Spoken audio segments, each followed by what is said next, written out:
बिस्मिल्लाहिर्रहमानिर्रहीम।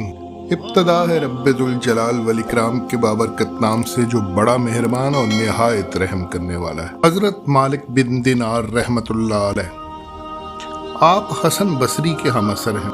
आपका शुमार भी दीनी पेशवाओं और सालकान तरीकत में होता है। आपकी पैदाइश अपने वालिद के दौरे गुलामी में हुई। उनका नाम दिनार था। ज़ाहिर एतबार से गो आप गुलामजादे हैं, लेकिन बातनी तौर पर फ़यूज़ बरक़ात का सरचश्मा है और बाएतबार करामात और रियाजत आपका दर्जा बहुत बुलंद है।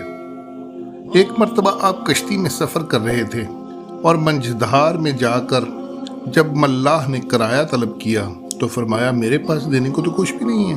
ये सुनकर उसने बदकलामी करते हुए आपको इतना ज़ुदोकोब किया कि आपको गश आ गया, और जब गशी दूर हुई तो मल्लाह ने दोबारा किराया तलब करते हुए कहा कि अगर तुमने किराया अदा न किया तो दरिया में फेंक दूंगा। उसी वक़्त अचानक कुछ मछलियां मुंह में एक दिनार दबाए हुए पानी के ऊपर कश्ती के पास आईं और आपने एक मछली के मुंह से दिनार लेकर किराया अदा कर दिया। मल्लाह ये हाल देखकर कदमों में गिर पड़ा और आप कश्ती में से दरिया पार उतर गए और पानी में चलते हुए नज़रों से ओझल हो गए। इसी वजह से लफ्ज़ दिनार आपके नाम का हिस्सा बन गया। आप निहायत खूबसूरत और बहुत दौलतमंद थे और दमिश्क में सकूनत पजीर थे और हज़रत मुआविया की तैयार करदा मस्जिद में इत्काफ़ किया करते थे। एक मर्तबा ख्याल आया कि कोई सूरत ऐसी पैदा हो जाए कि मुझको इस मस्जिद का मतवल्ली बना दिया जाए।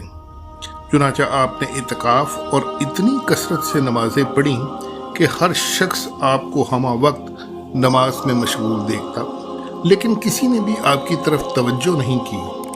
फिर एक साल के बाद जब आप मस्जिद से बरामद हुए तो निदाए गैबी आई कि ए मालिक, तुझे अब तौबा करनी चाहिए। चुनांचे आपको एक साल तक अपनी खुदगर्जाना इबादत पर शदीद रंजो शर्मिंदगी हुई और आपने अपने कल्ब को रिया से खाली करके खलूस नीयत के साथ एक शब इबादत की। तो सुबह के वक़्त देखा कि मस्जिद के दरवाजे पर एक मजमा है जो आपसे कह रहा है कि मस्जिद का इंतज़ाम ठीक नहीं है, लिहाजा इसी शख्स को मुतवल्ली बना दिया जाए और तमाम इंतज़ामी अमूर इसके सुपुर्द कर दिए जाएं। इसके बाद मुत्तफ़िक होकर पूरा मजमा आपके पास पहुंचा और जब आप नमाज से फारिग हुए तो अर्ज़ किया कि हम बाहमी मुतफ़क्का फ़ैसले से आपको मस्जिद का मुतवल्ली बनाना चाहते हैं। आपने अल्लाह ताला से अर्ज़ किया कि ए अल्लाह, मैं एक साल तक रियाकाराना इबादत में इसलिए मशगूल रहा कि मुझे मस्जिद की तवल्लियत हासिल हो जाए, मगर ऐसा ना हुआ।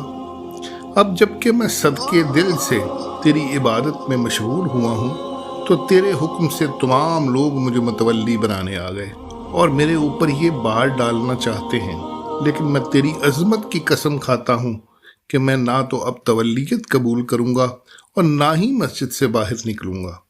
ये कहकर आप फिर इबादत में मशगूल हो गए। सदक़ल्लाहुल अज़ीम। मेरा चैनल सब्सक्राइब करना, लाइक करना मत भूलिएगा।